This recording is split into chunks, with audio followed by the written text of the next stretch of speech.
ജീവിതത്തിലേക്ക് പദമൂന്നുന്നതിന് മുമ്പ് ഞങ്ങൾ തികച്ചും വ്യത്യസ്തരായ ഒരു ജനമായി ജീവിക്കേണ്ടവരാണ് എന്ന് ഹൃദയത്തിൽ ഒരു ഓർമ്മ സൂക്ഷിക്കാനും നല്ല കർത്താവേ, ഞങ്ങളെ അങ്ങ് സഹായിക്കണമേ. അങ്ങയുടെ സ്നേഹത്തിനും കരുണയ്ക്കും ഞങ്ങൾ അങ്ങേ ആരാധിച്ച് നന്ദി പറയുന്നു.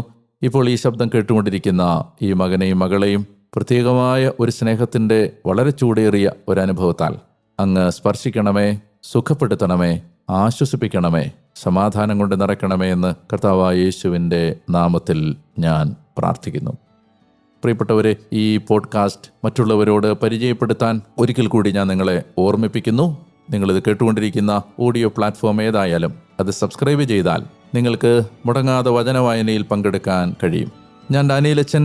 നാളെ വീണ്ടും ഈ സ്വരം നിങ്ങളുടെ അടുത്തേക്ക് എത്തും വരെ നിങ്ങൾ അറിയണം, ഞാൻ നിങ്ങൾക്ക് വേണ്ടി പ്രാർത്ഥിച്ചുകൊണ്ടേയിരിക്കുന്നു. നിങ്ങളെ കാണാൻ കൊതിയോടെ കാത്തിരിക്കുന്നു. ഒരു നല്ല ദിവസം നിങ്ങൾക്ക് ഞാൻ നേരുന്നു. നാളെ കാണാം എന്ന പ്രാർത്ഥനയോടെ